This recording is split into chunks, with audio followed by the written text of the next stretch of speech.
Alors, encore une fois, merci à toutes et tous d'être venus si nombreuses et nombreux. Alors, j'excuse le maire qui aura un peu de retard. Il arrive dans 5 minutes. Il est depuis ce matin. Ben, justement, il arrive en parlant de lui. Donc, on va le laisser rentrer. Quelqu'un va lui ouvrir. Voilà. Si le maire peut rentrer dans la mairie, bien sûr. Donc, cette présentation, comme vous le savez, est l'objet d'une réunion publique pour informer la population, pour échanger avec vous sur ce qui se passe actuellement sur le site des Millières. Alors, le site des Millières, c'est vrai que quand on n'est pas vieux Tiernois, on ne sait pas exactement où se situe cet endroit géographique. Donc, les Millières se trouvent dans la Margeride. Ça, c'est un nom qui est plus connu. Donc, pour faire simple, au-dessus du bout du monde et de la vallée des Rouets. Donc, depuis quelques mois, voire presque quelques années, de l'intérêt est retrouvé sur ce lieu des Millières, puisque déjà dans les années 50, des archéologues et des historiens amateurs, plutôt des historiens amateurs d'ailleurs, avaient été sur place en espérant trouver le gouffre des Millières, donc une légende ancienne dont Laurent pourra peut-être plus amplement nous parler s'il nous écoute. Et très récemment, donc ce même Laurent Monnier, que vous devez sûrement connaître grâce à ses publications de qualité, a remis sur la table ce sujet des Millières, a motivé, on va dire, une petite troupe dont certains sont présents dans cette salle pour aller voir sur place, pour explorer les lieux. Je vois Michel Sablonnière, Brigitte Monnier et Yves. Enfin, j'en faisais partie. Je peux vous garantir que Laurent ne prenait pas très soin de nous, hein, pour le coup. Donc, on a été sur place, on a fait des découvertes, on a un peu regardé à peu près ce qui pouvait se passer. Et Laurent, en tant que grand passionné par l'histoire en règle générale, mais surtout la ville de Thiers également, a fait de plus profondes recherches et a trouvé certaines choses qui pourraient nous faire penser que cette histoire est beaucoup plus ancienne qu'on l'imagine. Et donc, dans ce cadre, l'Université de Lyon Lumière, 2 ou 3, à 2, et a été contacté et très intéressé par le biais de Damien Martinez, ici présent, enseignant-chercheur à cette université en archéologie, pour faire de plus amples recherches avec des étudiants qui sont logés par la ville de Thiers et qui vont un peu nous faire apprendre des vieilles choses sur la ville de Thiers, peut-être sur les origines de la ville, puisque comme vous le savez, les origines ne sont pas forcément officielles, on ne sait pas exactement ce qu'il peut y avoir, et donc ces recherches scientifiques pourront nous aider à comprendre un peu plus les origines de la ville de Thiers. Voilà, alors je tiens à remercier les bénévoles, Laurent, l'ensemble des bénévoles de l'association des Amis du patrimoine thiernois, les gens impliqués professionnellement et par passion également, comme Damien Martinez. Plus tard, on pourra remercier également les étudiants. Et je pense qu'on peut également remercier les collectivités territoriales, que ce soit les élus ou les agents qui sont en partie présents dans cette salle, qui accueillent les étudiants et qui portent un grand intérêt à cette question.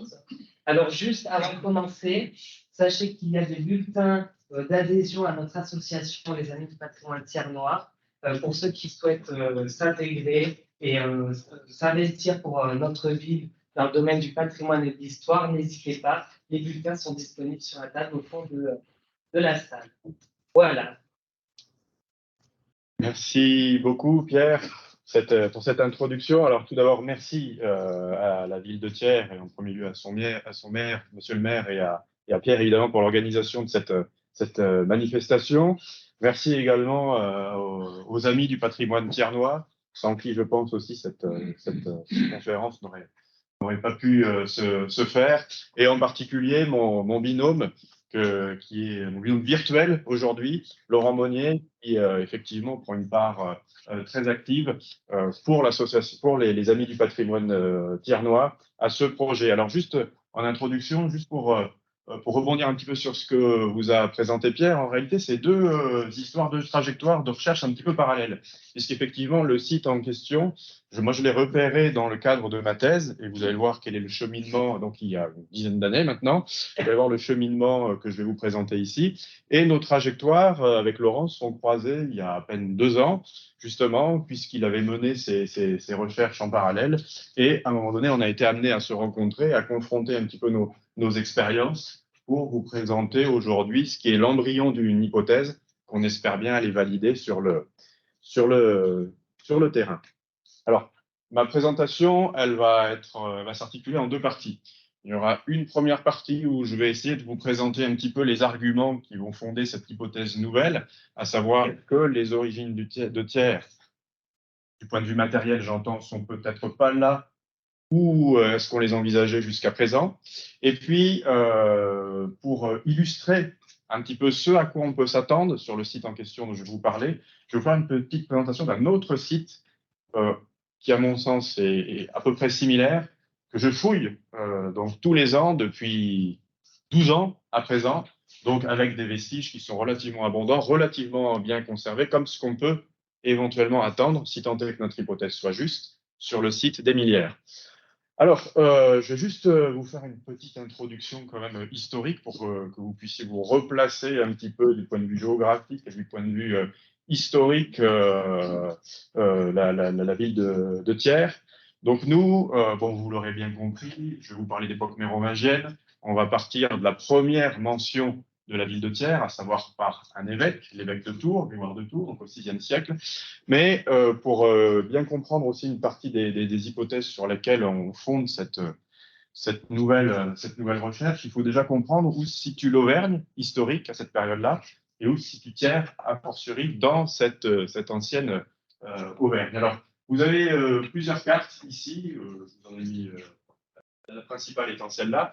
Cette première carte, en fait, elle vous montre à quoi ressemblait ce qui est l'ancêtre de l'Auvergne, à savoir l'ancienne cité des Arvernes. Je pense que vous en avez tous entendu parler, en tout cas pour la période gauloise, puis après pour la période gallo-romaine. Donc, grosso modo, en tout cas, ce que l'on envisage comme limite du territoire pour l'ancienne cité arverne, c'est à peu près les limites de la région, en tout cas de l'ex-région Auvergne actuelle. En tout cas, elle comprend le Cantal, une bonne partie du Puy-de-Dôme, juste la moitié en oblique, en diagonale, sud-est de l'Allier, et elle prend une toute petite partie de la Haute-Loire jusqu'à Brioude. Donc notre territoire actuel de l'Auvergne, il est quand même largement hérité quand même de ces frontières, si je puis dire, qui existaient à l'époque romaine et probablement, je sens peut-être un petit peu différente, à l'époque gauloise. Alors, ce territoire-là, pour la période qui nous intéresse, bon, vous avez tous en tête l'effondrement de l'Empire romain au courant du 5e siècle, et puis après, les changements qui s'opèrent avec ce qu'on appelle les méchants barbares, qui viennent s'implanter dans une partie de ce qu'on appelle la Gaule, donc qui est peu ou prou le territoire de la France actuelle. Et pour la période qui nous intéresse, le 5e, et encore pour partie au 6e siècle, vous voyez que l'Auvergne est vraiment en limite de 2 royaumes. Le royaume des Visigoths, peut-être entendu parler, et de l'autre côté, le royaume des Burgondes. Donc déjà, l'Auvergne a une position de frontière qui est déjà pas inintéressante. Et si vous regardez où se situe Thiers, on est vraiment à la limite d'une frontière qui fait qu'à cette époque-là, les autorités s'en sont probablement préoccupées. Et vous allez le voir avec un peu plus de force quand je vais vous présenter l'autre site que j'évoquais tout à l'heure. Donc déjà, ça, il faut bien l'avoir en tête. Et ce qu'il faut bien avoir en tête aussi, c'est que le site, vous allez le voir, aujourd'hui, il est complètement paumé, il est perché sur une hauteur, d'accord? Mais il était déjà en articulation étroite avec des routes anciennes, probablement des routes qui ont été construites dès l'époque romaine, qui reprenaient probablement des cheminements antérieurs, et des routes qui traversaient les vallées. Parce que, vous le savez, derrière nous, donc, attaque massive du Livradois-Forêt, donc qui forme une frontière naturelle aussi. Et donc, il fallait bien les traverser, ces montagnes naturelles. Donc, dans les vallées, il y avait nécessairement aussi des voies qui empruntaient ces vallées. Et il y a de fortes chances pour que la vallée de la Durolle ait abrité une de ces voies, au moins dès l'époque romaine, voire antérieurement, et qui a ensuite été mise à profit pour la période qui nous intéresse. Alors juste pour faire un petit point quand même avec vous, parce que jusqu'à présent, dans la littérature, que l'on pouvait rencontrer, on voyait, on lisait, enfin, on lit encore d'ailleurs, hein, que Thiers a une origine romaine. Comprenez par là une origine des 1er, 2e siècles, et que Thiers aurait été une petite ville déjà dès ce qu'on appelle le Haut Empire, donc au 1er, 2e siècle. Alors, comment est-ce qu'on assoit comment est-ce qu'est assise cette interprétation-là? Eh bien, en réalité, sur la base d'une mention bien postérieure, qui est celle sur laquelle je vais partir, celle du 6e siècle, qui mentionne le fameux castrum Tigernum, donc le château ou la ville fortifiée de Thiers. Donc les chercheurs, historiens, partent du principe. On a un ensemble imposant, fortifié, sous la forme d'une petite ville, à l'époque mérovingienne, donc au 6e siècle, ils se sont dit, bah, elle n'a pas pu sortir de nulle part, elle est forcément héritée d'une ville qui a été construite par les Romains. Or, si on regarde les choses de manière vraiment objective, comprenez par là, si on regarde les choses du point de vue des vestiges archéologiques, eh ben, en réalité, on n'a pas grand-chose à se mettre sous la dent. Pas grand-chose à se mettre sous la dent. Alors, je vous ai sorti une petite carte ici, parce que c'est moi qui l'ai sortie, mais je l'ai sollicité auprès du service régional de l'archéologie, donc de la direction régionale des affaires culturelles, qui répertorie à peu près tout ce qui se fait en matière d'art, toutes les découvertes archéologiques qui sont connues pour un territoire donné. Alors, qu'est-ce qu'on a aux alentours de Thiers? Alors, je suis allé chercher un peu large parce que dans Thiers même, pour le 1er et 2e siècle, on n'a vraiment pas grand-chose à se mettre sous la dent. Alors, je n'ai pas tout mis, hein, mais là, les points que vous voyez ici sont des points où on a les suspicions d'une occupation des 1er et 2e siècles, et même certains points sont manifestement erronés, puisque avec le point qui est ici, c'est le site que je vais vous présenter. Il ne date manifestement pas du 1er et du 2e siècle, mais je vous expliquerai pourquoi. Alors, oups, le micro s'est détaché. C'est bon. Alors, bon, par exemple, quelles sont ces attestations? À Dora, donc pas très loin d'ici, on a des mentions de découverte de tuiles dites romaines, des tuiles considérées comme étant romaines. Vous pourrez vous gérer à la fin. C'est ce genre de choses. Vous voyez, c'est des grosses tuiles qui ont des rebords plus ou moins importants. Donc, qu'on a longtemps considéré comme étant exclusivement datant, datable de ce 1er et 2e siècle. Et en réalité, bah, avec l'avancée des recherches, notamment ces dernières années, on s'aperçoit que ce type de tuile, bah, ça existe encore jusqu'au 11e ou au 12e siècle. Alors, on en a de moins en moins en avançant dans le temps, mais pour la période qui nous intéresse ici, 5e, 6e siècle, on en a encore beaucoup. Donc déjà, c'est quand même des arguments sur lesquels il faut être attentif. Et la plupart des points qui sont ici, en définitive, ne mentionnent que des découvertes de 2 ou 3 fragments de ces choses-là. Donc, ça pose quand même question sur la réalité de l'occupation du Haut-Empire dans Thiers et ses alentours. Ça ne veut pas dire qu'il n'y a pas, hein. Ça veut dire qu'on n'a pas de preuves solides qu'on ait une occupation, même sous la forme d'une grande exploitation rurale, ou encore moins sous la forme d'une agglomération. Donc déjà, il faut faire un petit peu attention à tout ça.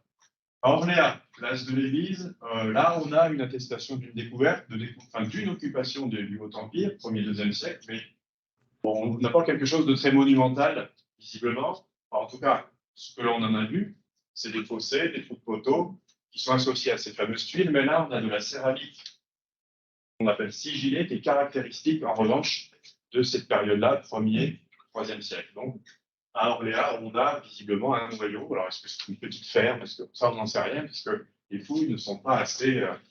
Ce terrain-là n'est pas assez documenté. Alors, pour en venir à Thiers, maintenant, qu'est-ce qu'on a sur Thiers?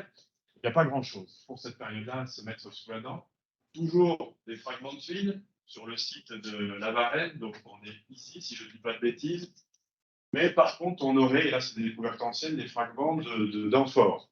Donc là, ça met un peu plus sur la piste du 1er, 2e ou 3e siècle. Même si, encore après, encore plus tard, jusqu'au 5e, 6e, on en a encore de ces temps. Donc bon. Avenue du Général de Gaulle, donc si je ne dis pas de bêtises, c'est là où on a le Goldorak sur le rond-point, c'est donc voilà, hein, le Général de Gaulle, à ce marqueur qu'on ne peut pas rater. Alors là, on a des découvertes plus récentes qui ont été faites dans le cadre d'un diagnostic archéologique, donc qui reste quelque chose de quand même assez partiel en termes de fenêtres d'observation, où là, on a quelques fragments, quelques vestiges de bâtiments qui étaient sur poteaux éventuellement, un puits et encore les fameuses fragments de tuiles. Donc, il y aurait dans ce secteur-là une petite occupation romaine, mais rien qui permette vraiment de dire à Thiers, au Haut-Empire, 1er, 2e, 3e siècle, on a une ville. Aucun argument. Et puis, ce qui a longtemps, j'ai presque envie de dire, fait fantasmer aussi sur ses origines antiques, c'est cette attestation par Prosper Mérimée dans l'abbaye du Moutier, donc en bas de Thiers, dans l'église Saint-Symphorien, donc lors d'un voyage en Auvergne en 1838. Il a observé ce qu'il interprète, ce qui semble être juste, hein, comme une tête féminine de statue en marbre blanc. Bon, ces choses-là, déjà c'est un fragment.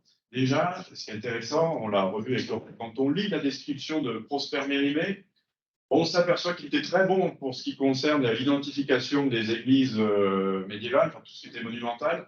On voit que c'est un peu plus flou lorsqu'on parle d'antiquité, à fortiori de statuaire. Donc, voilà. Bon, toujours est-il qu'on peut quand même lui accorder accorder un certain crédit à son identification, mais vous savez, un fragment de statue antique, à travers le temps, ça peut se balader. Hein. Donc, ça peut venir quand même de n'importe où. Donc, finalement, je fais ce point-là avec vous, hein, parce que c'est, je pense, des choses que vous aviez peut-être en tête. Concrètement, du point de vue objectif, comprenez par là, du point de vue des données archéologiques, eh ben, pour le 1er, 2e, 3e siècle, en réalité, déjà pas grand-chose à se mettre sous la dent, et vraiment rien pour dire. Ça ne veut pas dire qu'on ne va pas faire des découvertes qui vont démontrer ce que je suis en train de dire, hein. Mais rien qui permette de dire aujourd'hui qu'on a une ville, concrètement, à Thiers, durant l'époque romaine, au 1er, 2e, 3e siècle. Alors, qu'est-ce qui m'amène ici, moi là, on va partir de la première attestation, si vous voulez, d'une occupation vraiment significative à Thiers au VIe siècle, qu'on ne connaît finalement qu'à travers un auteur et 2 épisodes.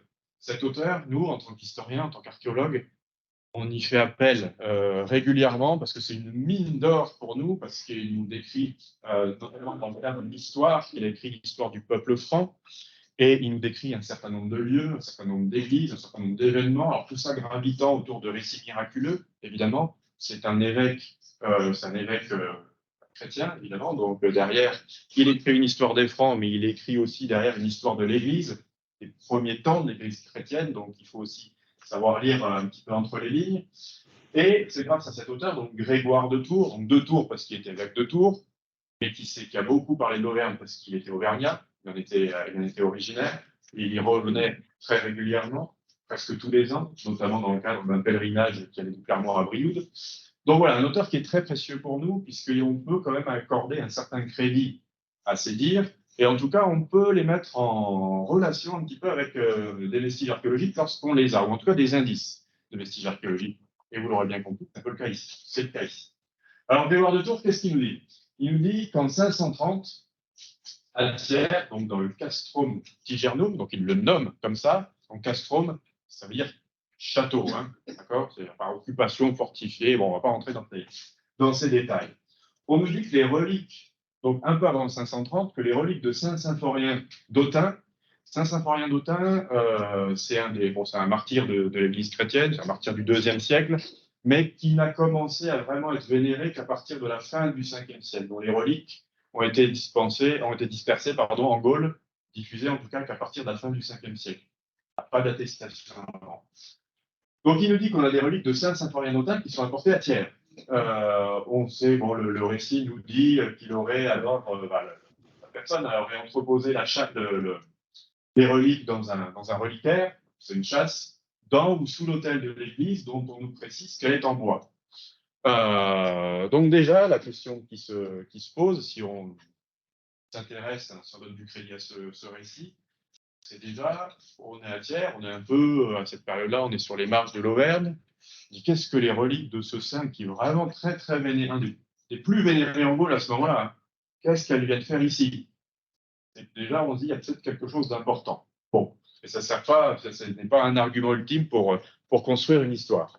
Donc, on sait, de toute façon, voilà, qu'il y a une église Saint-Symphorien, enfin, qu'il y a des reliques de Saint-Symphorien, autour de 500, en tout cas avant 530, à Thiers, dans cette fameuse Thiers fortifiée. Tout ça nous a raconté dans le cadre d'un événement militaire, puisqu'en 530, on a une expédition du fils de Clovis, qui est Thierry, le roi Thierry Ier, d'accord? Donc c'est son fils aîné, qui vient reprendre l'Auvergne, parce que l'Auvergne lui était tombée dans les mains, si vous voulez, dans l'escarcelle des Mérovingiens, après qu'ils aient vaincu les Visigoths, d'ailleurs une trentaine d'années avant. Hein. Mais le problème, c'est qu'on a c'est pas des Gaulois irréductibles ici, mais c'est des Arvernes irréductibles.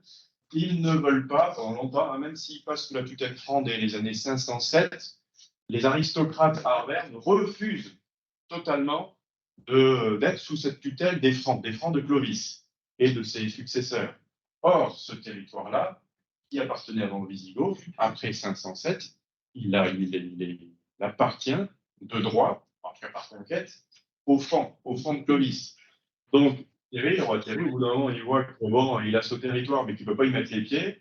Qu'est-ce qu'il fait? Il lance des expéditions militaires. Et dans le cadre de ces expéditions militaires pour récupérer cette Auvergne, il va ravager plusieurs forteresses. Il y en a une qui est mentionnée, qui n'est pas très, très loin d'ici, qui est à Voleur, dont on ne sait pas exactement où elle est également. On en a d'autres qui sont mentionnées dans le Cantal. Et il mentionne évidemment la prise du castrum Tigernum. Donc, on nous dit que le castrum est incendié, que l'église, elle aussi, est incendiée et détruite, mais par voie de miracle, les reliques de Saint Symphorien qui étaient dans son reliquaire en argent survivent, et puis à partir de là, on nous dit que ça invite les habitants du castrum à reconstruire cette église.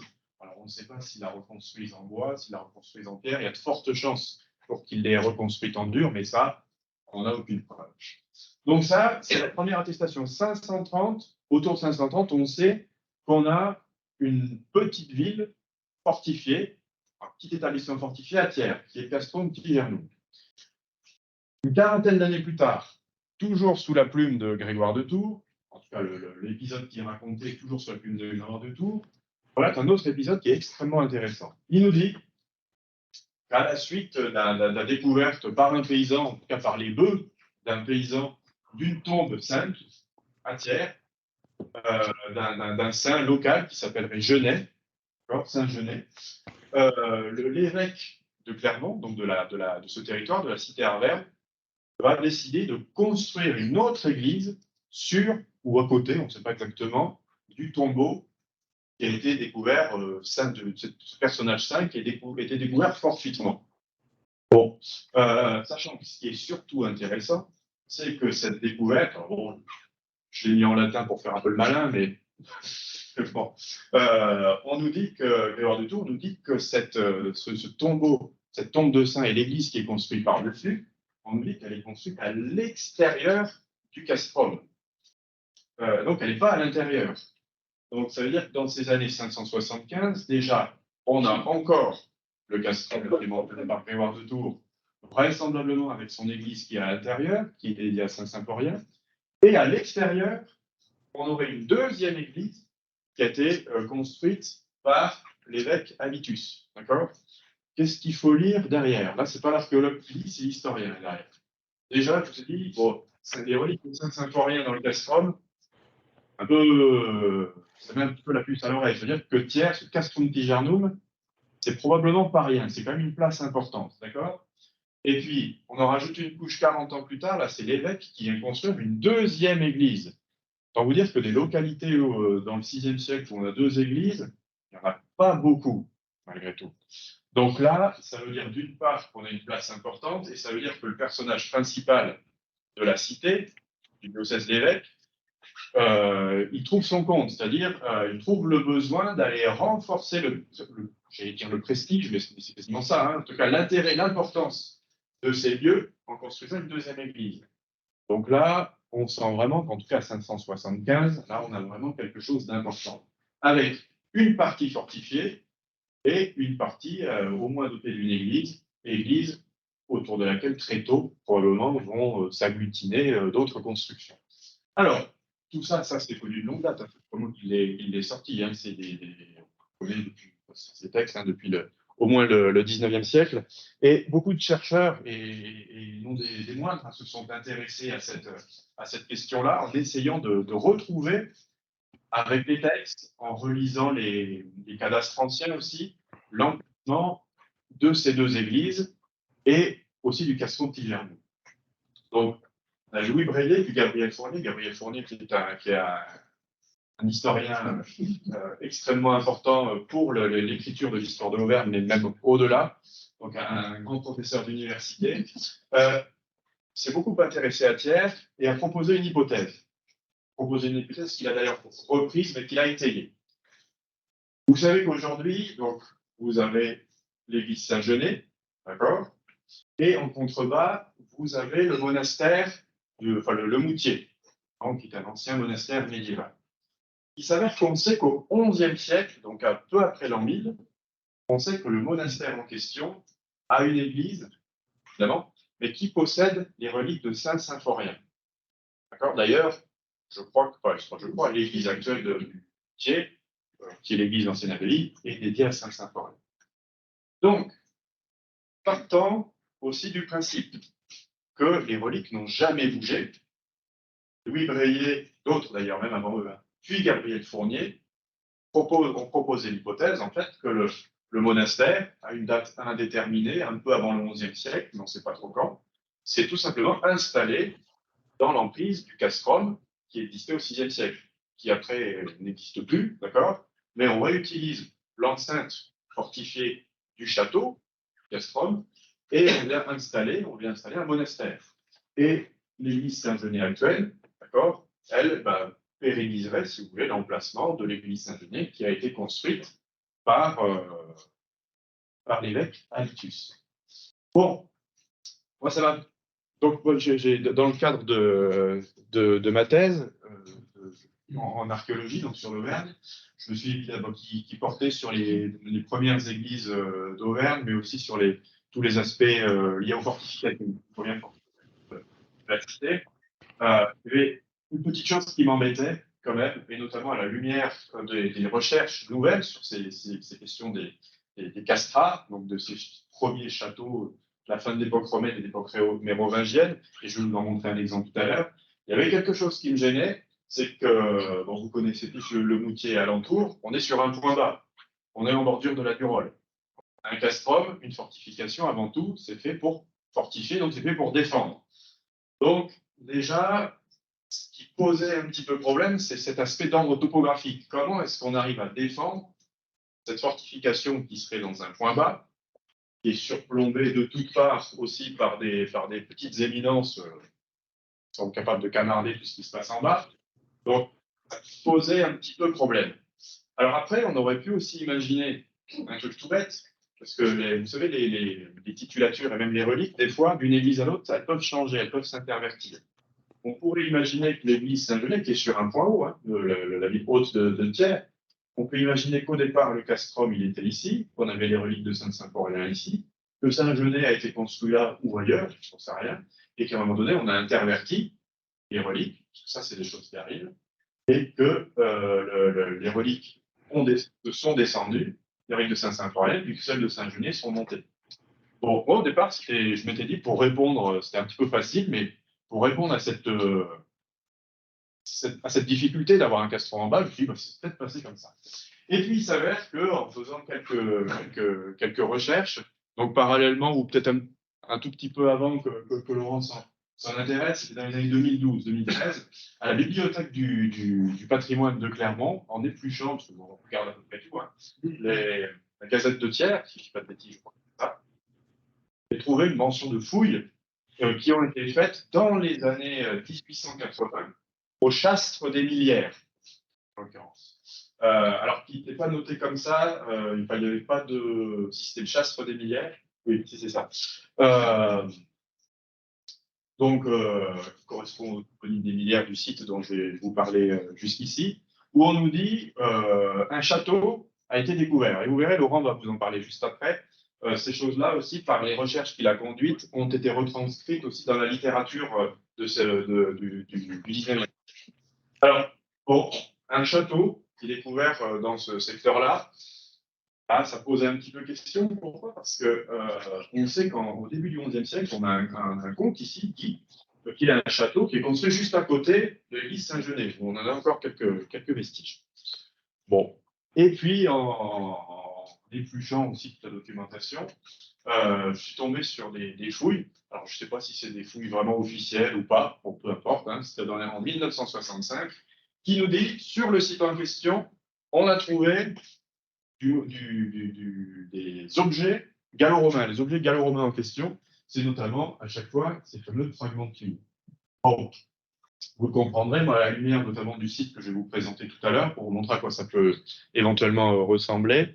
Là, commencez à avoir un petit peu la puce à l'oreille et commencer à échafauder l'hypothèse qui voudrait que en fait, le castrum tivernum n'est ni ici, mais qui serait potentiellement sur le site des Minières. Et que l'église Saint-Genet actuelle pérennise probablement l'église Saint-Genet de 575. Mais ça, je rentrerai un tout petit peu plus dans le détail.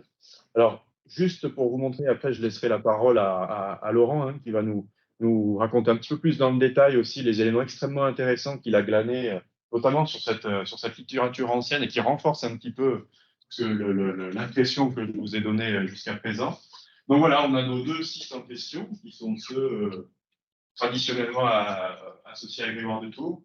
Et puis il y a ce nouveau site qui était passé, semble-t-il, sous le radar des chercheurs, des historiens, des archéologues, et dont, à mon sens, tout concourt aujourd'hui à y voir l'emplacement du castrum tivernum, mais encore, faut-il aller vérifier. Le site en question, il est au pied du roc de Margerie, que vous voyez ici. Il est en léger contrebas, il forme une montée sur le méandre de la Durolle, donc déjà aussi, il a un emplacement, du point de vue stratégique, un emplacement extrêmement intéressant. Pourquoi? Parce que là, il voit presque à 360 degrés sur le méandre. Rappelez-vous, je vous ai dit, il y a de fortes chances pour que dans ce point-là, on ait une voie héritée de l'époque romaine, et donc un acte de circulation, probablement, enfin, en tout cas, à surveiller, pour différentes raisons sur lesquelles on reviendra. Là, c'est une photo qu'a faite Laurent. Bon, vous avez toute la canopée hein, encore aujourd'hui, mais on voit déjà, et puis quand on est sur le site, on voit déjà qu'on est plus haut aussi que la ville de Thiers. Et si on rase tout ça, ce qu'on n'a pas fait, on voit effectivement en fait, tout ce qui se passe derrière, et on voit surtout toute la vallée ici, enfin, toute la ligne de crête des monts de Margeride, où probablement aussi était probablement emprunté par la fameuse voie dont je vous parlais tout à l'heure. Donc, en fait, si on fait abstraction un petit peu de tout ça et qu'on se focalise sur des éléments vraiment d'ordre topographique, on se dit finalement que le site des Minières est presque mieux placé pour la défense et puis pour différentes choses sur lesquelles je reviendrai que, les ponts de la ville actuelle de Thiers où on a Saint-Genet. Alors, je vais laisser la parole à Laurent qui va nous parler un petit peu dans le détail des recherches qu'il a conduites aussi bien sur la littérature ancienne, mais aussi sur le terrain. Laurent, Oui, vous m'entendez là? Oui, je crois que tout le monde t'entend, donc je te laisse la parole. Ouais, donc avant de commencer, moi je vais vous raconter un petit peu comment j'en suis venu là. Donc moi je suis thiernois de naissance, je vis en Alsace depuis des années, mais quand j'étais adolescent et avant que je parte, je fréquentais en fait le milieu associatif qui était lié à tout ce qui était patrimoine, recherche historique, notamment le pays thiernois. Donc j'ai beaucoup fréquenté des gens comme André Christos et par la suite après Michel Sablonnière qui est dans la salle. Donc d'où cet attrait que j'ai pour l'histoire et l'histoire locale. Donc par rapport à notre site des Minières, donc aujourd'hui les Margerides c'est une zone qui est à l'abandon on va dire, hein, où la nature a repris ses droits. Mais c'est un endroit qui autrefois, en tout cas au 19e siècle, même jusqu'à la Seconde Guerre mondiale, était un endroit où il y avait de la culture, en tout cas des vergers, il y avait même quelques jardins potagers. Donc il y avait plus de vie, plus de choses qu'il y a aujourd'hui, quoi. Alors moi, les Minières, je connais ça par le milieu associatif depuis que je m'intéresse à l'histoire locale, par l'intermédiaire de deux légendes. Donc il y a le gouffre des Minières, qui est un fait divers relaté par Alexandre Biguet dans les années 60. Et il y a le château des Minières qui est le sujet de cette présentation d'aujourd'hui. Donc, pour ma part, le château des Millières, c'est une légende qui existe depuis le 19e siècle sous la forme d'une chanson ou d'une complainte qui était même chantée hein, par la population thiernoise. Donc c'est une chanson qui était chantée jusqu'aux années 60, qui s'est perdue un petit peu, et que l'association du Pays thiernois dans les années 80 a réussi à retranscrire dans une brochure, sauvant ainsi de l'oubli ce témoignage de l'histoire. Donc l'histoire, elle est assez banale, hein, c'est une histoire très romantique qui dit qu'un château, on va dire un château de type médiéval, était présent ici dans les Margerides. Il était habité par un seigneur très méchant, odieux, hein, comme dans toutes les histoires romantiques. Et ce seigneur persécutait donc la population de Thiers. Et il en est jusqu'à s'intéresser à une jeune bergère qui habitait dans les environs. Il a commis des crimes sur elle, etc., jusqu'à qu'un vengeur masqué arrive et fasse brûler le château. Donc c'est un petit peu le résumé de cette légende sur les Millières. Quand on fait des recherches en fait sur l'origine de cette légende, on trouve pas mal de choses encore de traces écrites dans les archives de Thiers. Donc la plus vieille trace qu'on retrouve, c'est le cadastre napoléonien. Donc celui de Thiers date de 1836. Et donc quand on regarde la matrice cadastrale des Margerides, on note un lieu-dit qui s'appelle Ancien Château du Grand Margeride. Donc c'est intéressant parce que ça montre qu'il y a une trace que les gens de l'époque connaissaient un édifice, quelque chose qu'ils avaient du mal à appréhender, à expliquer, mais en tout cas, la connaissance de quelque chose quelque part dans les Margerides. Donc on retrouve ce nom sur un lieu-dit, en fait, un petit territoire dans les Margerides. Ensuite, quand on regarde au niveau de la littérature, il y a un roman écrit par Antoine Guillemot, qui était un historien généalogiste qui s'occupait également des papillons, quelqu'un à son époque qui était assez célèbre dans la ville. Et en 1862, il a publié un ouvrage qui s'appelle Le diable et le trésor, qui est une histoire un peu étrange en fait, qui raconte l'histoire du château des Bitors. Donc Bitor, c'est le surnom qu'on donne aux Thiernois, hein. On l'emploie un peu moins maintenant, mais Bitor, ça viendrait de buter, de butor. Donc ça serait même jusqu'au 16-17e siècle, on retrouverait ce sobriquet pour les Thiernois. Et donc par rapport à ce roman, Antoine Guillemot, visiblement, de ce qu'on comprend, c'est qu'il se moque un petit peu de ce château des Bitors ou de Bitor. Pour lui, c'est une affabulation de ses collègues, des intellectuels, des notables de la ville qui s'intéressent à l'histoire.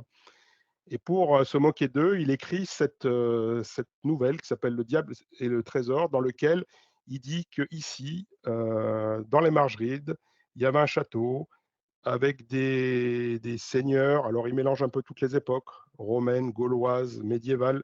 On ne sait pas trop à quelle époque on se trouve. Mais il décrit un château dans lequel il raconte une histoire, hein, toujours aussi romantique, mais il décrit ce château comme le château des origines de la ville, quoi. Donc c'est très important, c'est un petit peu un thème qu'on retrouve tout le temps avec cette histoire d'origine. Donc le château à l'origine de la ville, quoi. Donc lui, il a écrit ça pour se moquer un petit peu de ses collègues intellectuels, et on se rend compte qu'en fait que sa nouvelle, elle a été prise au premier degré, c'est-à-dire que beaucoup ont pris ça comme une vérité, alors que lui voulait l'inverse, faire quelque chose d'ironique pour tourner en dérision le fait qu'un château existait dans ce coin-là. On retrouve donc plusieurs choses. On retrouve ce que tu as dit tout à l'heure, Damien. On retrouve également des traces de fouilles archéologiques vers 1865-1867. Ils ne savent pas trop ce qu'ils ont trouvé. Ils ont trouvé quelque chose, des restes de construction qu'ils interprètent comme un ancien château. Voilà, ça reste assez flou. Ancien château ici, quoi. Sans aller plus loin. Ensuite, il y a diverses choses qui sont écrites. On retrouve notamment, alors il y a un poème de Maurice Deleuze là, qui parle des Margerides. Donc c'est vraiment un poème en hommage à ces falaises, hein, puisqu'il il considère comme ses falaises natales. C'est quelqu'un qui est mort à la Première Guerre mondiale en 1915, qui est mort très jeune et qui a laissé ce poème en souvenir. Et dedans, il met cette phrase très, très intrigante. Aucun n'aura l'attention secret que tu portes dans tes flancs noirs où les cohortes de Rome ont peut-être laissé un chemin par elles tracé. Donc ça, c'est très troublant parce que ça indique que lui, déjà, il a des informations comme quoi un secret attachant, donc on peut, euh, on peut imaginer qu'il parle du site des Millières, en fait, hein, donc de ces vieux murs, de ces restes de Tegulae qu'on retrouve au sol, de ces bombements. On voit, de toute façon, quand on s'y promène, on voit bien qu'il y a eu quelque chose que des êtres humains ont vécu ici, ça se voit, ça se ressent. Et également, alors ce qui est très intéressant, c'est qu'il parle des cohortes de Rome, donc il pointe clairement les Romains ont laissé peut-être un chemin par elles tracé. Donc ça, c'est quelque chose qui me trouble beaucoup et que je trouve très passionnant, c'est le sentier des Margerides. Aujourd'hui, le sentier des Margerides, c'est un sentier pédestre de randonnée qui est très agréable, mais qui est très peu connu en fait, à part par les randonneurs, mais c'est un sentier un peu escarpé. Et ce sentier des Margerides, je sais que au niveau des recherches, les chercheurs qui sont Swanin et Christos ont prouvé qu'il était médiéval, puisqu'on retrouve sa trace écrite dans le plus vieux terrier de Thiers de 1476. Donc on savait déjà que c'était un chemin médiéval, un sentier médiéval en tout cas. Et là, avec la découverte du site des Millières, du potentiel castrum, en fait, on se rend compte que ce cordon de liaison est très important en fait. Et aujourd'hui, le fait de le relier au castrum, parce que c'est le seul moyen d'accès, ça le fait reculer de 1000 ans dans le temps, et donc ça nous donne une idée de son ancienneté. Donc, c'est sûrement un des plus vieux chemins avérés de Thiers, et d'où son importance. Et voilà. Et donc, par rapport à ce que disait Damien, c'est aussi l'axe est-ouest d'articulation entre la plaine de la Limagne et les monts du Forez, quoi. Donc, c'est un chemin beaucoup plus stratégique et important qu'on peut imaginer, quoi. Donc, par rapport à tous ces auteurs, je dirais que le site des Millières, il reste à la mode, entre guillemets. Il reste comme ça dans la mémoire collective jusqu'à la Seconde Guerre mondiale, à peu près. Où après, finalement, il tombe dans l'oubli. Jusqu'à que, par la suite, en 1959, des membres de l'association tiernoise des études locales, la Société des études locales, retrouvent des morceaux de Tegulae, donc de tuiles arbores d'origine gallo-romaine. Et la personne qui est présidente de l'association à ce moment-là, c'est monsieur Roger Beaujolais-Bonne. Et ce monsieur a la bonne idée de les déclarer en fait à l'université de Clermont-Ferrand.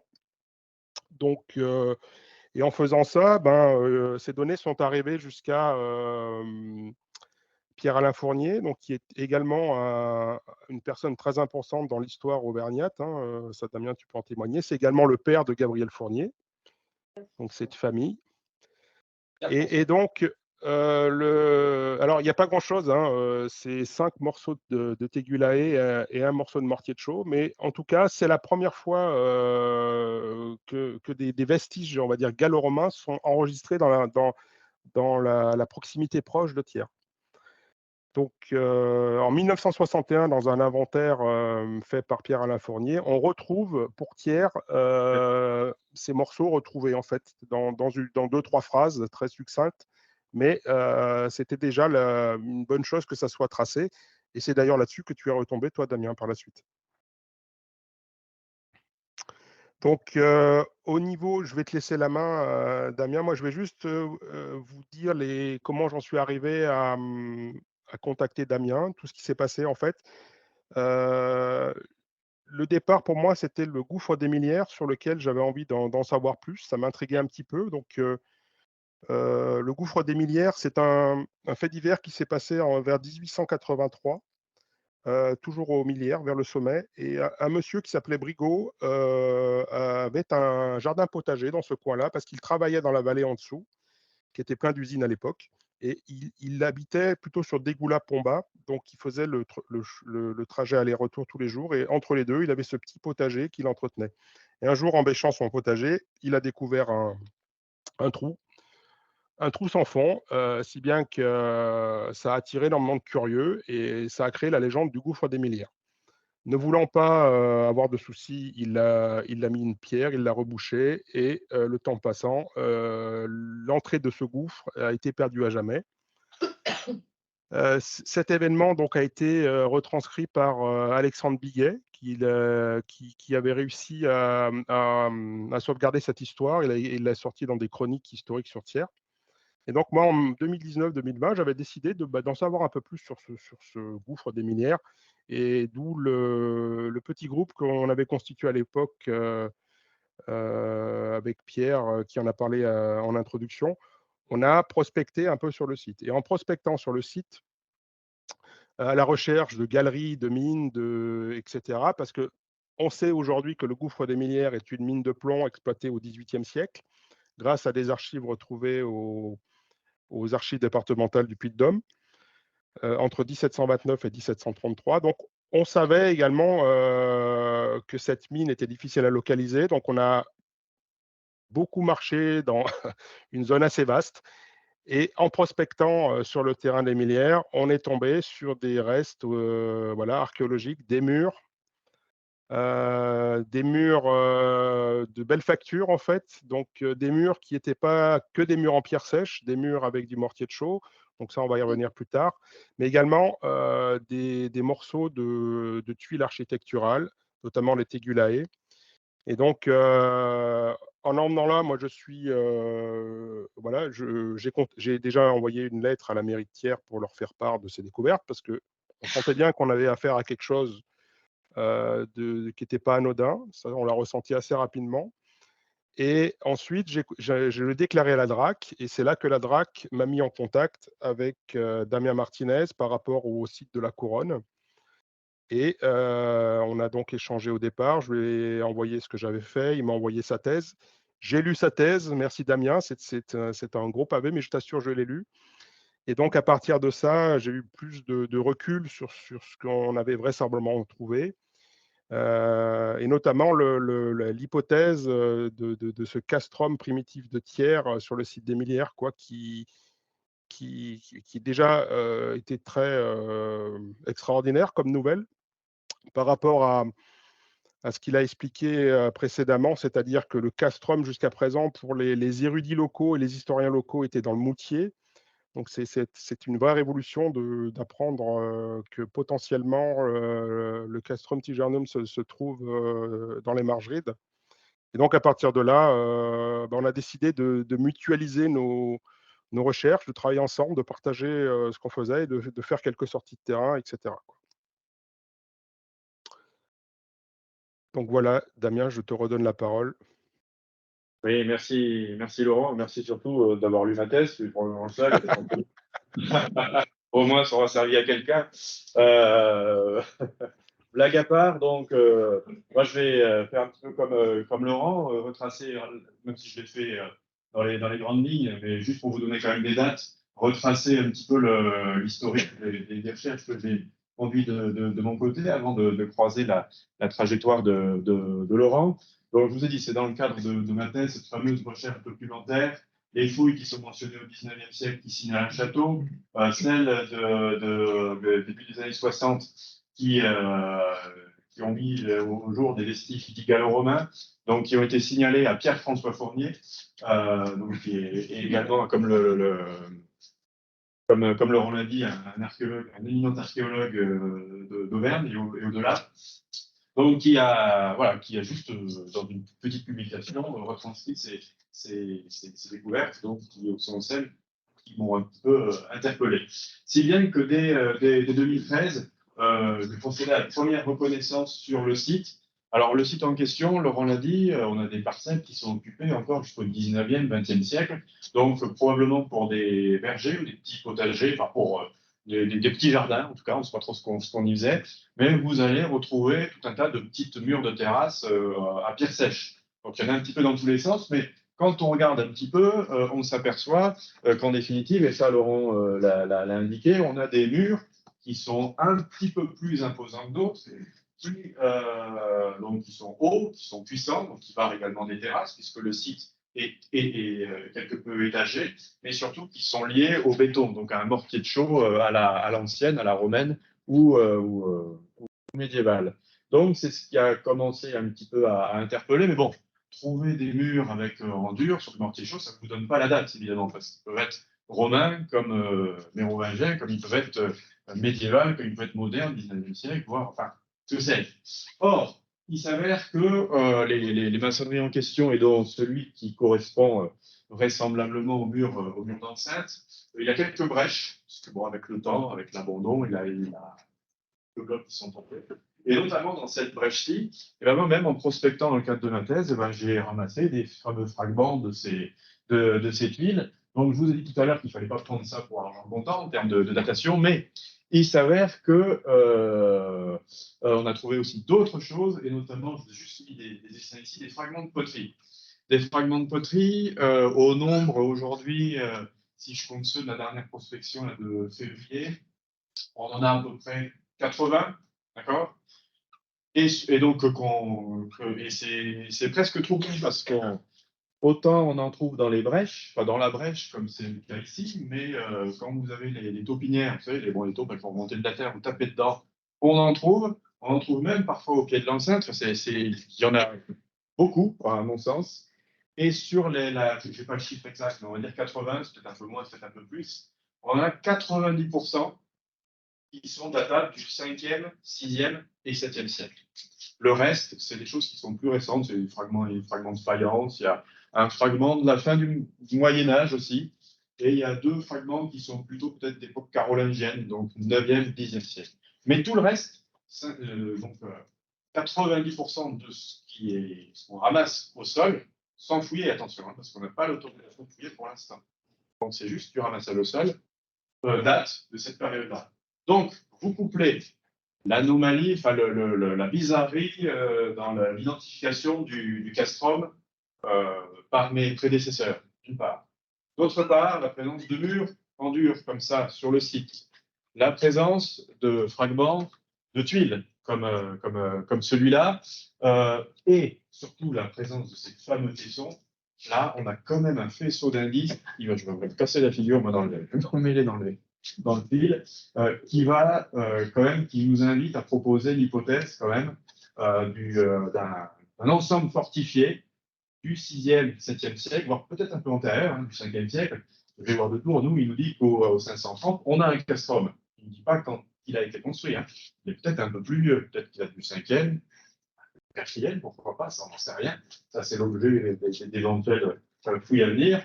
Mais en tout cas, nous, les éléments qu'on a, du point de vue chronologique, c'est ces fameux tessons de poitrine, dont les plus anciens remontent au 5e siècle, pas 5e, 6e siècle. Et puis, il y a des éléments qu'on a découverts également, je vais vous les montrer en photo. Alors, comment ont été découverts? Alors, la brique, Laurent, c'est toi, hein, c'est pas dans Oui, c'est moi. et toujours dans la fameuse brèche, là en question, si je dis pas de bêtises, c'est ça, c'est dans la brèche aussi? Oui, c'est juste, oui. Voilà. Qu'a été trouvé aussi ce fragment de brique peignée, qui est ici, que vous avez là. Et généralement, dans les contextes antiques, dans les contextes gallo-romains, mais au sens large, c'est associé à des systèmes de briques en plaquage contre les murs, il y a des systèmes de chauffage. D'accord? Or, ces choses-là aussi, il y a peu, hein, finalement, hein, on rattachait à la période romaine, 1er, 2e, 3e siècle, autant pire. En fait, on s'aperçoit que sur les sites d'élite, les sites aristocratiques mérovingiens, on retrouve ces systèmes de confort, ces systèmes de chauffage dont attestent, entre autres, parce qu'il y a plein d'autres éléments qui le permettent, les fameuses briques en question. Donc, si on commence à mettre tout ça bout à bout, on a quand même un faisceau d'indices qui est assez important. Alors, ce que l'on a fait en 2014, parce que certains y sont allés, même connaissent très bien les environs, autant vous dire que sur le site déjà vous êtes en forêt, donc vous avez vite fait de vous perdre. Vous avez les fameux murs de terrasse un petit peu dans tous les sens. Puis vous avez une végétation, là, la photo, elle a été prise au cœur de l'hiver. Hein. Là, vous y allez actuellement, voilà, il y en a dans tous les sens. Hein. Donc, c'est des prospections qui sont extrêmement difficiles. Donc, c'est vrai qu'il faut, il faut avoir un petit peu l'œil aussi, malgré tout, pour discriminer ce qui relève de la terrasse du verger du 19e, 20e siècle, de ce qui relève potentiellement de choses plus anciennes. Et la difficulté, c'est que, bon, par exemple, ce que vous avez ici, c'est le que je vous montrais tout à l'heure, c'est ce qui est interprété comme un mur d'enceinte, une fortification, probablement de la fortification du 6e siècle. Mais autant vous dire qu'à pied d'œuvre, sur le terrain, vous n'arrivez pas à la suivre tout le long. Si bien que dans ces contextes-là, en archéologie, et pas uniquement d'ailleurs, on utilise un outil qui est extrêmement précieux pour nous, qui s'appelle le LIDAR. C'est-à-dire que c'est un système, pour faire simple,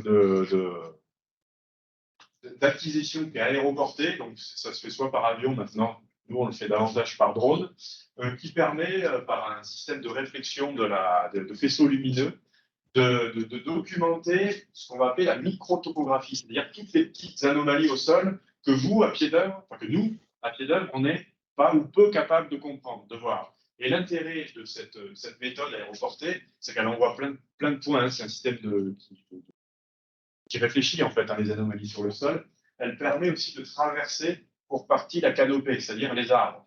Donc du coup, ça nous donne des indices qui sont assez précieux. Et donc, en 2014, on a fait faire, à la faveur d'un programme sur lequel on s'est greffé, ces fameux relevés LIDAR, et donc qui nous ont quand même montré qu'on avait un ensemble assez puissant. Le mur que je vous ai montré tout à l'heure, donc celui qui est interprété comme le mur d'enceinte, il est là.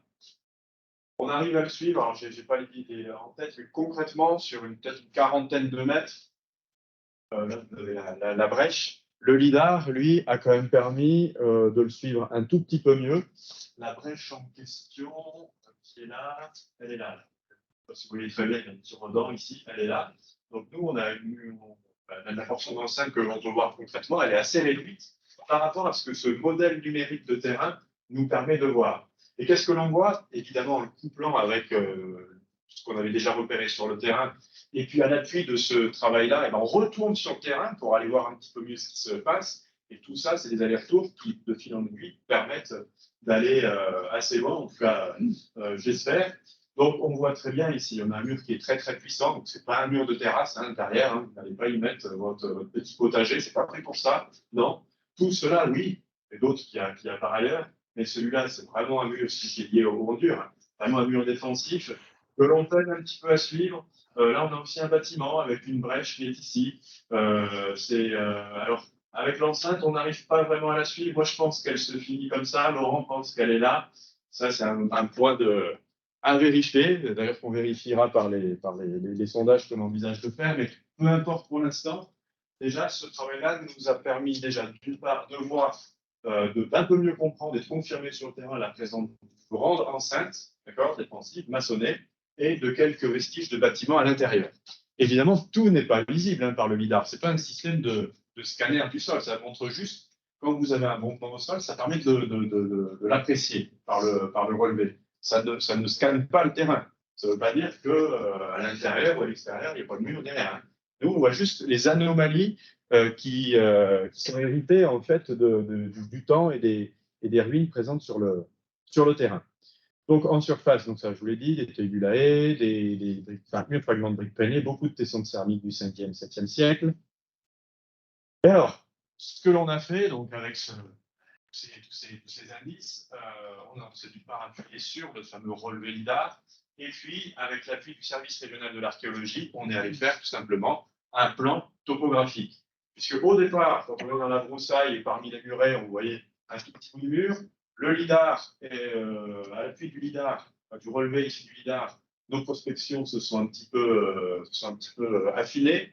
Et donc, on a complété par un relevé topographique qui permet aujourd'hui, alors c'est un titre extrêmement hypothétique, hein, parce qu'il y a quand même un certain nombre d'incertitudes qu'il va falloir lever, et ça prendra un petit moment. Mais on a un site qui est assez grand, semble-t-il, un site qui mesure environ presque 1 hectare, donc 9000 m², c'est quand même pas mal. 9000 m², probablement intramuros, c'est-à-dire à l'intérieur de murs, d'accord? Même si, vous voyez là-haut, C'est par la continuité des terrasses qu'on fait cette proposition et aussi par la répartition de la céramique. Mais là-bas, le mur, là, par contre, on ne le voit plus. Alors, en réalité, c'est que mon plan, j'aurais dû compléter après la prospection de février, mais en réalité, ici, un peu plus haut, on le voit, on l'a encore. Donc, on aurait un site d'à peu près 1 hectare, qui n'est pas plat, je l'ai indiqué tout à l'heure, qui est en terrasse. Vous avez tout en haut ici, vous avez une grande ligne de crête, mais qui est pour partie effondrée par les affres du temps. Donc, on ne sait pas si ces effondrements sont très anciens, on ne sait pas s'ils sont postérieurs à l'occupation. Ce ne sera pas inintéressant d'ailleurs de faire intervenir des spécialistes sur ces questions-là, qui pourront peut-être nous donner des indices. Et puis, vous avez un système en fait en 2-3 grandes terrasses, d'accord, qui sont pour partie effondrées. Une terrasse où on peut imaginer tout, et puis une seconde terrasse qui est bloquée vraiment par le mur d'enceinte, et une terrasse 3 qui donne vraiment sur le méandre de la Durolle, où là c'est plus flou, mais par contre en prospection on a repéré partout ces céramiques du 5e, 6e, 7e siècle, donc qui nous permettent d'envisager ce dispositif-là. Donc ce plan, il est quand même extrêmement fragile pour l'instant, il nécessite vraiment encore du temps sur le terrain, notamment l'hiver pour des prospections, parce que l'été, autant dire qu'on ne voit rien, et puis éventuellement, par le biais de sondages archéologiques ciblés, de confirmer certains éléments. Autre chose aussi qui est intéressante pour du point de vue défensif, c'est que là, vous avez là c'est la crête, le pic de Margeride, et là, vous avez le site. Et à cet emplacement-là, vous avez un creux, et vous voyez vraiment que ce creux en question, il n'est pas naturel. Il a vraiment été un fossé, si vous voulez, il a vraiment été aménagé. Et on est vraiment à l'endroit où cette languette qui est ici, on va appeler ça un éperon. Topographiquement, ça s'appelle un éperon. C'est-à-dire une languette, une avancée soit sur un méandre, soit sur la confluence de deux vallées, donc de deux cours d'eau. Et on a accentué, on a à cet emplacement-là où l'éperon se resserre, on a construit ce fossé en question. Et ça, c'est assez typique de je ne sais pas si vous m'entendez, ce qu'on appelle les éperons barrés, c'est-à-dire qu'à l'endroit où l'éperon se ferme, on appelle ça la racine de l'éperon, on vient le défendre, soit par une maçonnerie qui est un peu plus puissante que les autres, et ou par l'implantation d'un fossé. Donc on a ça aussi ici, donc ce qui est assez intéressant. Alors partant de tout ça, vous allez me dire, bon, on a, je pense, un faisceau d'indices qui est quand même extrêmement probant, en tout cas à mon sens, on dirait le contraire.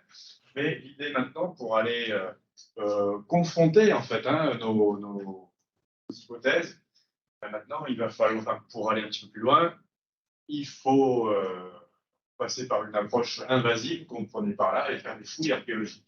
Alors une chose, les fouilles archéologiques, ça ne se monte pas comme ça. C'est pas du jour au lendemain, on dit je veux aller faire une fouille, allez hop, je fais ça, j'ouvre dans tous les sens. Non. Évidemment, on a une démarche qui est raisonnée, qui est mesurée, puisque c'est du patrimoine, quand même, patrimoine historique et archéologique. Et tout professionnel que nous sommes, il ne faut pas qu'on fasse n'importe comment, donc il faut qu'on y aille par étapes. Nous, ce qui est certain, ce qu'on a montré, c'est qu'il y a un site archéologique ici. Un site archéologique qui a l'air extrêmement bien préservé, un site archéologique que l'on attribue à l'appui des arguments qu'on vous a présentés au Castrum Guillermo. Alors pour ce faire, nous déjà, on va faire quelques petits sondages. Vous voyez, c'est des petits timbres-postes à l'échelle du site, mais c'est comme ça qu'il faut commencer. On ne peut pas ouvrir dans tous les sens, ça n'aura aucun sens.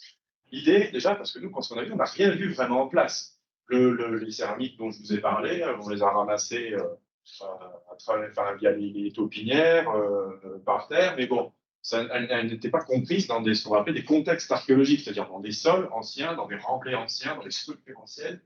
Donc, ces sondages, eux, on parle ça de sondage archéologique, donc c'est d'entrer des quadrangulaires, vont nous permettre déjà de voir si on va trouver des niveaux de sol, des remblais, des structures diverses auxquelles seront associés des objets, notamment de la poterie en particulier, qui vont nous permettre de les dater. Donc, nous, ce qu'on va faire, quand on part du principe que le mur d'enceinte, de l'hypothèse plutôt que du principe qui date du 6e siècle, en tout cas du 6e siècle, on va voir en creusant à l'intérieur de ce sondage si on va trouver des sols, si on va trouver des aménagements que l'on va pouvoir dater éventuellement du 6e siècle d'une autre période, mais qui par écho va nous permettre d'avoir une idée de la datation de ce mur d'enceinte. On va également ici faire un tout petit sondage. Ça c'est mon petit caprice, mais c'est pour vraiment vérifier si l'enceinte n'est pas en fait celle-ci, en tout cas dans un premier temps. certain que j'ai raison, Laurent, mais on verra ça sur place. On verra, on verra.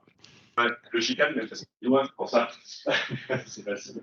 Et un autre, en fait, qui est ici, à l'emplacement d'une erreur, d'ailleurs une erreur de légende. Là, j'ai une porte ici, mais au vu de refait des prospections là, en février, il s'avère qu'ici, en fait, on avait un parement qui était ici. On pouvait croire que c'était une porte, mais en réalité, c'est un mur, tout simplement, c'est une nouvelle brèche qu'on a dans l'enceinte.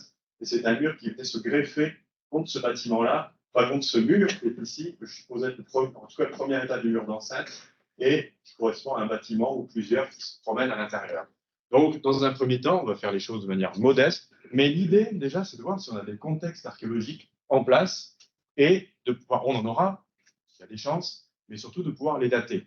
Si on trouve des sols, des remblais ou autres qui datent du 6e siècle, en connexion avec ces constructions-là, on pourra aller être un petit peu plus affirmatif dans nos hypothèses et éventuellement aller plus loin dans la fouille.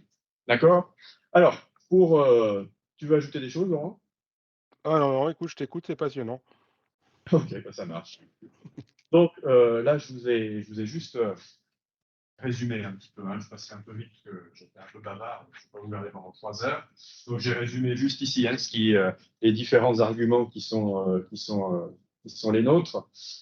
Je voudrais rebondir sur autre chose parce que il y a d'une part le contexte local qui nous pousse qui nous invite à proposer l'hypothèse en question, mais il y a aussi une réflexion à plus large échelle qui est celle que j'ai conduite notamment dans le cadre de ma thèse, mais même au-delà, sur la question des fortifications et de ces castrats, de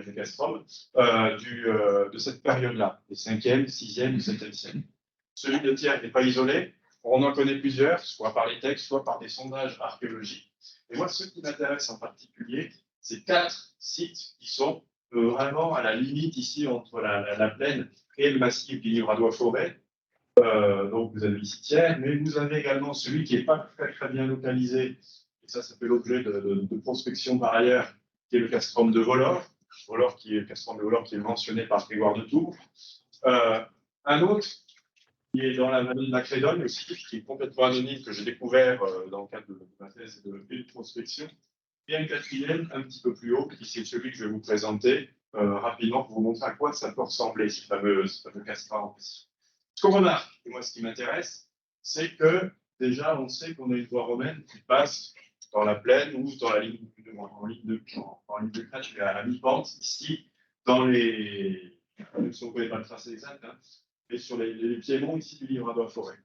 Et après, nos sites en question, vous voyez, ils ne sont jamais dans la montagne, hein, ils ne sont jamais à l'arrière, ils sont toujours un petit peu en retrait, en connexion entre la plaine et l'arrière-pays. Et surtout, ils sont toujours en connexion avec les seules vallées qui permettent de traverser aussi ce massif naturel. Donc, on voit déjà à travers ces 4 sites en question un emplacement, une implantation qui est quand même stratégique pour la défense, mais pour plein d'autres choses également. D'accord? Donc, il y a aussi, on replace ce site de Thiers dans un corpus, on va dire, un petit peu plus large et bien avéré, bien attesté, et qui renforce un petit peu l'hypothèse qu'on est en train de présenter à présent. Alors, juste hein, pour ceux on a déjà tout dit, hein, on a publié un petit article que vous pourrez retrouver dans le bulletin du Centre d'études médiévales d'Auxerre, hein, qui présente ces premières hypothèses, sont allées bien plus loin que ce que je vous ai dit ici, donc si ça vous intéresse. Et j'aimerais maintenant, alors je vais le faire rapidement, même si j'ai un certain nombre de diapos, mais là, vous avez vu de la forêt, vous avez vu des bouts de murs, vous avez vu des relevés en lidar en gris. Bon, pour dire, c'est difficile, je pense, quand même, de se faire une idée de ce à quoi ça peut ressembler. Alors, ce que je vais vous montrer là derrière, ce n'est pas la copie conforme de ce qu'on peut attendre sur le site des Millières. Hein. C'est un exemple parmi d'autres qui, à mon sens, s'accorde plutôt pas mal à ce qui est potentiellement à l'emplacement des Millières, mais c'est pour que vous voyez à quoi ça peut ressembler. Alors, le site en question, on change de département. On va dans l'Allier, on n'est pas très loin de Vichy. On est sur la commune, on est à la limite entre la commune de Cussé et la commune de Molles. On est sur les contreforts de la montagne bourbonnaise, donc une implantation qui est la même que celle de Thiers ici. Hein. Alors, le site en question, il s'appelle le site de la Couronne. Donc, lui, il a fait l'objet de fouilles que je conduis depuis 2010. Donc, avec un site qui est fortifié, qui est sur un point haut, donc avec un système d'éperon aussi barré qui domine une confluence de vallées, et donc à l'intérieur duquel, je dis à l'intérieur duquel parce qu'on a une enceinte qui est entièrement maçonnée, on a différents bâtiments que je vais vous présenter rapidement. Voilà, juste pour vous montrer, le site il est ici, la confluence elle est là, et vous avez en ligne de vue, comme ça, alors, le bassin de Vichy-Tussé qui a été occupé depuis au moins l'époque romaine. Et puis sur la vue aérienne que vous avez ici, c'est juste pour vous montrer, on a probablement ici une voie romaine qui allait de Vichy à Roanne, et notre site il est vraiment en surplomb de la voie, il est complètement connecté comme ce qu'on peut envisager pour le site des Millières avec une potentielle voie qui après partait dans la montagne. Juste rapidement, le site en question, ça c'est intéressant parce que la trajectoire, en tout cas de découverte des deux sites, elle est un peu similaire, puisque bon, je n'ai pas sorti de mon chapeau le site de la Couronne. J'ai trouvé, grâce à des fouilles qui ont livré un compte rendu dans les années 1880, qui mentionnait la découverte de ce qui n'était pas interprété comme une église, mais comme un bâtiment d'une villa romaine, 1er, 2e, 3e siècle, qui n'en est pas une, qui aurait été réoccupée à l'époque mérovingienne, pour celle qui nous intéresse ici pour le Castor Tigernum, par des tombes. On atteste notamment quelques sarcophages en pierre qui ont été découverts, et notamment ici une plaque funéraire, une épitaphe, une plaque funéraire en marbre blanc qui était à l'origine incrustée dans un couvercle de sarcophage pour le fin 6e, début du 7e siècle. Donc un établissement fortifié qui est extrêmement bien conservé. On retrouve un mur d'enceinte, donc périmétral, dont je vous montrerai quelques photos tout à l'heure. On retrouve des bâtiments d'une grande résidence aristocratique, en partie haute ici, et en partie basse, on a découvert une grande église paléochrétienne, avec différentes installations alentour, des citernes, ici un grand entrepôt, ici une tour d'angle, et je vais vous montrer vite fait à quoi ça ressemble. Je ne rentre pas dans les détails parce que moi, la Couronne, je peux y passer 4 heures. Hein, donc là, si vous voulez garder votre week-end, je vais passer assez vite. C'est juste vraiment pour que vous voyez en termes de vestiges ce à quoi on peut s'attendre. Je ne dis pas que c'est ça, mais ce à quoi on peut éventuellement s'attendre sur le site des Millières. L'intérêt de l'étude qu'on a menée sur la Couronne, sur le temps long de la recherche archéologique programmée, c'est que évidemment les sites ils vivent dans le temps, ils ne sont pas figés pendant 50, 100 ans. Enfin, ça existe, hein, mais beaucoup ont une durée d'occupation de plusieurs siècles, 2, 3, 4, 5, certains d'ailleurs perdurent jusqu'à nos jours. Et c'est l'un des intérêts de notre fouille sur le site de la Couronne, c'est qu'on a pu écrire son histoire depuis la forteresse vraiment mérovingienne, un petit peu antérieure, jusqu'à différentes transformations pendant 5 siècles qui ont vu la construction d'un petit château en bois sur une motte.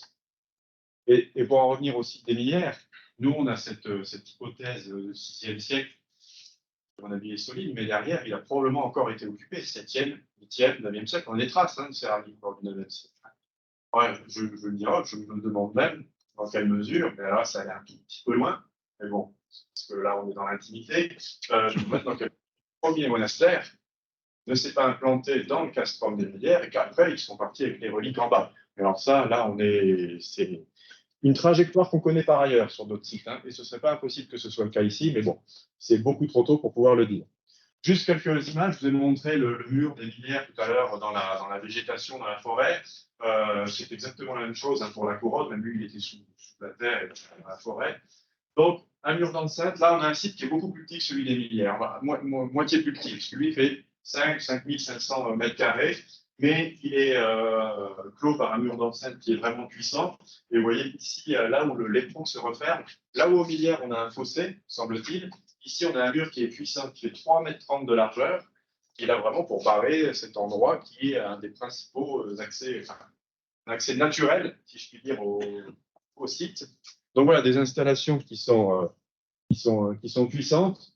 On y retrouve une église, une très grande église, puisqu'elle mesure quasiment 30 mètres de longueur depuis la façade ici jusqu'au partie semi-circulaire ici, qui est le cœur de l'église, et qui mesure 10 mètres de largeur au niveau de la nef. Donc, un édifice qu'on a pu dater du milieu du 5e siècle, donc un petit peu antérieurement à ce qu'on envisage pour les Millières, encore qu'on n'a pas de date de construction proprement dite, mais qui est construit dans la entre les années 450 et les années, aux années 500. Contre cette église, ici, à la faveur de la pente, on a tout un système de citernes en dur qui sont conservés. Vous voyez, c'est ces petits carrés qui sont là-haut, qui fonctionnent par paire. On a même un système pour la décantation de l'eau, pour avoir de l'eau potable. Donc là aussi, entre les années 450 et 500, enfin, oui, entre les années 450 et 500, et ça perdure au 9e et encore au 7e siècle, avec ici une évidence, on est sur un point haut, on n'allait pas descendre tous les matins avec son petit seau pour aller chercher de l'eau dans la rivière. D'accord? Donc il fallait un système aussi d'autosuffisance en eau. Donc on a tout un système de citernes, ici on en a 4, mais on en a repéré d'autres par ailleurs, extrêmement efficace, qui est là justement pour cette autosuffisance. Alors autosuffisance, ça ne veut pas dire qu'on vivait reclus dans la forteresse, ça veut dire qu'on avait juste des besoins en eau pour le fonctionnement quotidien de la forteresse, pour les questions d'hygiène, pour les questions d'artisanat, voilà, tous les besoins qu'on peut avoir en eau quotidiennement. L'église, elle, qui est extrêmement bien conservée. Donc, vous voyez ici, hein, là, c'est des bouchages qui sont postérieurs. On a encore tous les seuils de porte qui sont conservés. Le chœur qui est semi-circulaire.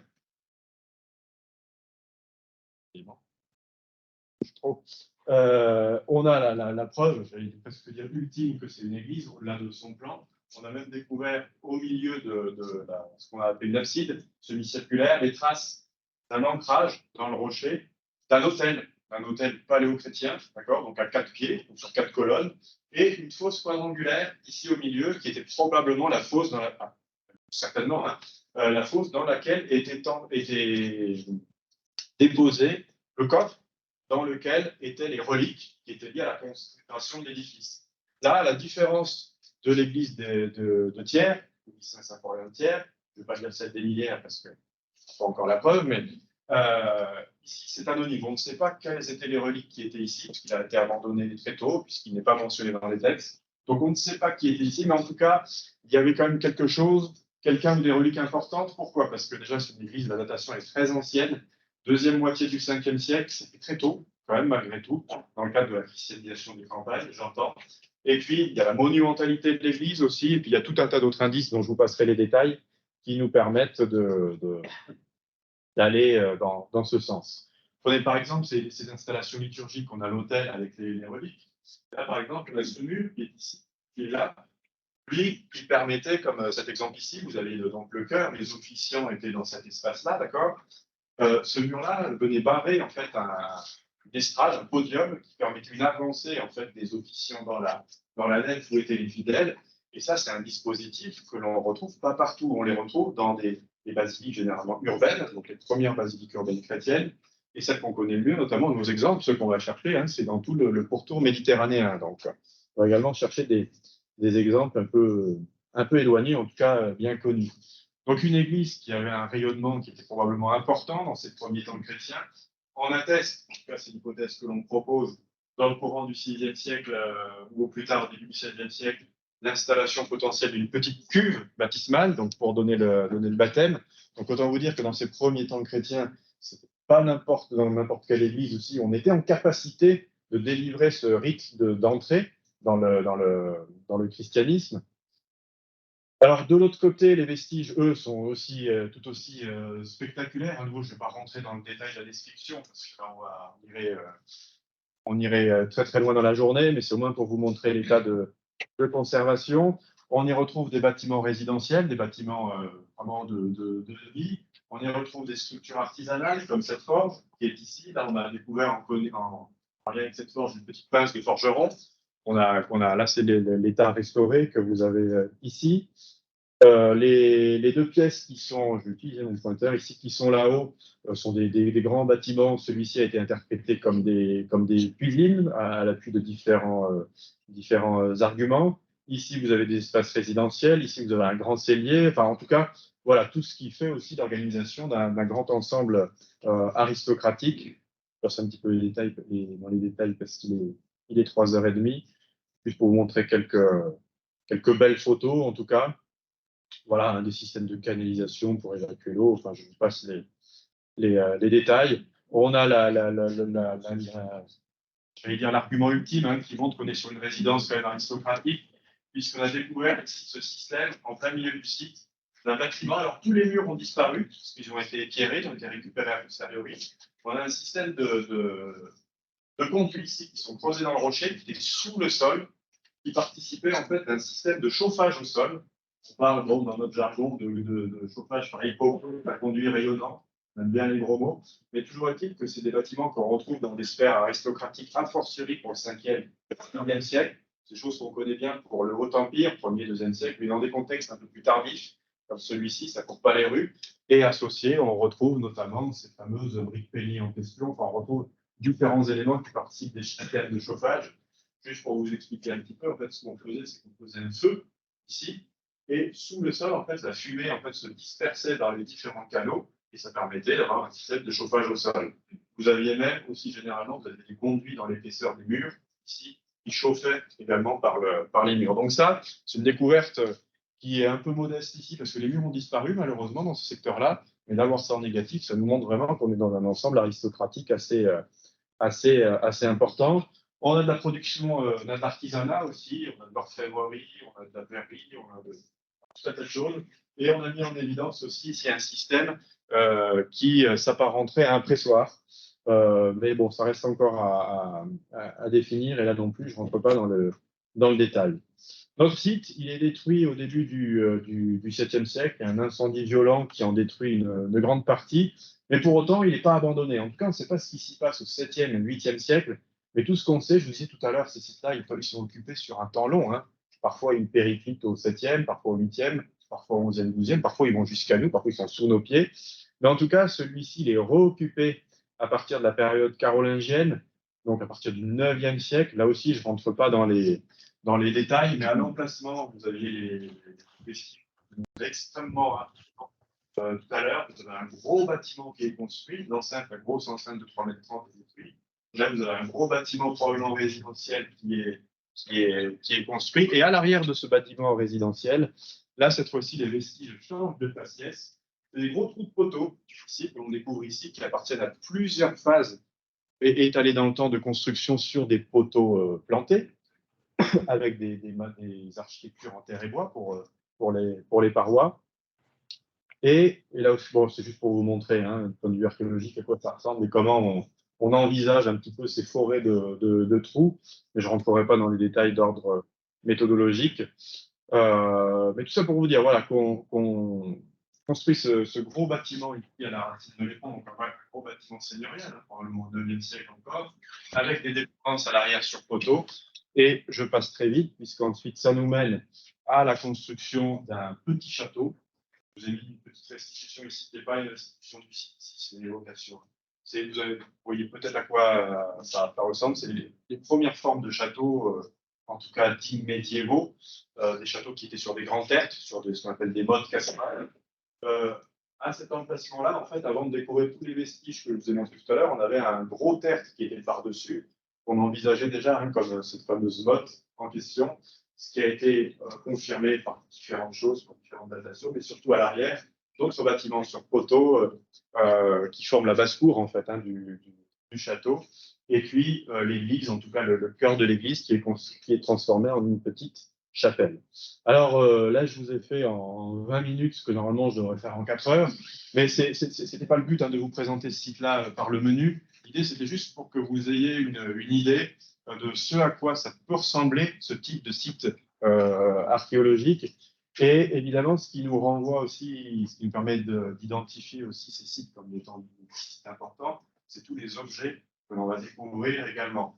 Donc là, sur la couronne, on a des peignes mérovingiens, on a tout un tas de vestiges qui sont découverts, qui attestent vraiment le côté aristocratique finalement des ensembles.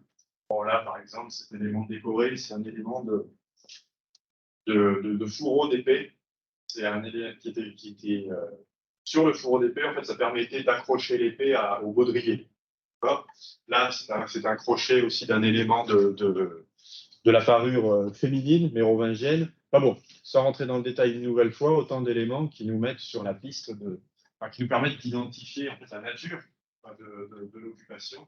Et puis, bien sûr, plein d'autres éléments que l'on dit, comme la céramique, comme les ossements d'animaux aussi, qui nous en disent beaucoup aussi sur ce qu'on consommait, sur la manière dont on gérait les espaces. Donc voilà, tout ça pour vous dire que c'est peut-être ce qui nous attend aussi sur le site des Millières, mais là, on est évidemment dans l'incertitude. Il faut bien commencer à un moment donné. Et j'ai hésité à mettre ces éléments de mobilier, mais je le fais quand même pour attirer aussi votre attention sur le fait qu'on a aujourd'hui un site archéologique dont on sait qu'il existe, qu'il est important. On n'a pas attendu Laurent aussi pour le savoir. Et c'est un site auquel il faut faire attention, qu'il faut préserver notamment d'éventuels pillages. Ça, c'est aussi le problème de ces sites qui sont connus. On y va, on fait du détecteur de métaux pour sortir des choses. Généralement, on ne sort pas grand-chose. Mais en tout cas, on fait des trous. Ça perce les fameuses couches archéologiques dont je vous ai parlé tout à l'heure, qui sont précieuses pour nous. Donc, c'est un site qu'il faut aussi collectivement protéger. Puisque je vous dis, il ne m'a pas attendu, ni attendu Laurent pour être connu. Hein. Donc voilà. C'est aussi pour ça qu'on travaille avec Laurent et avec les amis du patrimoine tiernois, parce qu'il y a aussi cette démarche. Laurent vous a expliqué sa démarche, n'est pas celle d'un Pierre, évidemment. Au départ, Laurent, quand il m'a contacté, je lui ai dit honnêtement, nous, on s'interroge de savoir pourquoi est-ce qu'on vient nous chercher pour tel ou tel élément. Et en travaillant avec Laurent, par les déclarations qu'il a faites systématiquement avec la DRAC, par les retours qu'il m'a fait systématiquement aussi, là, on voit qu'on a une collaboration qui est efficace. Et donc, tout ça pour attirer votre attention sur le fait que, quelle que soit la datation de ce site, les Millières, il y a un site archéologique et il faut le protéger, notamment sur ces aspects-là. Et je pense que c'est par la communication et non pas en le cachant que l'on y arrivera. Donc voilà, j'arrête là, je suis passé un petit peu vite sur la fin, mais l'essentiel porté sur les Millières. Donc voilà, je vous remercie et puis ainsi que Laurent également vous remercie. Et pour lui. Voilà, merci.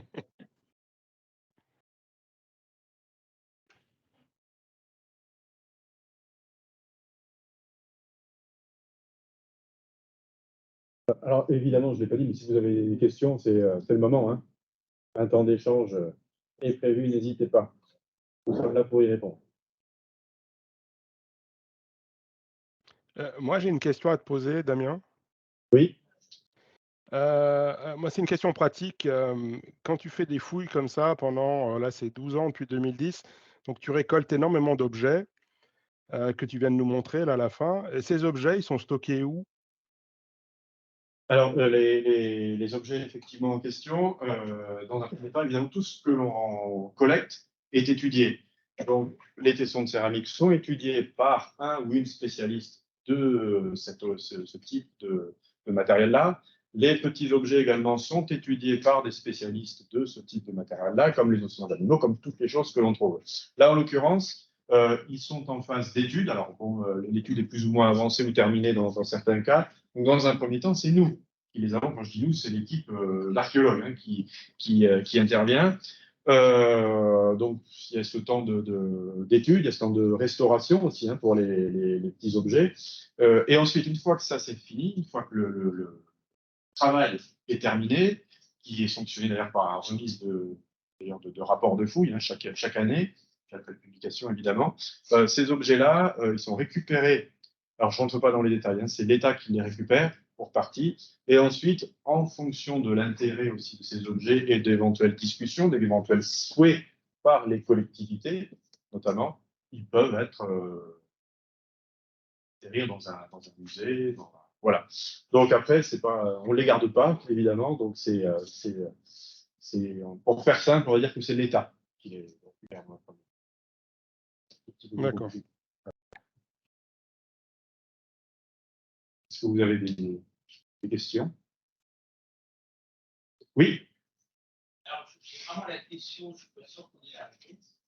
Et qu'est-ce qui, selon toi, a provoqué finalement l'abandon du site immobilier? Aucune idée. Non, parce que c'est. Et puis la réponse, elle sera longue à obtenir. Hein. Parce que si on voulait un petit peu schématiser les choses, mais le problème, c'est que les schémas en archéologie, ça marche quasiment jamais. En tout cas, quand on va un peu loin. Il s'avère, vous voyez, vous avez le castrum tigernum. Donc, nous, on envisage comme étant ce site-là. Et puis parallèlement, une quarantaine d'années, on construit l'autre église Saint-Genès.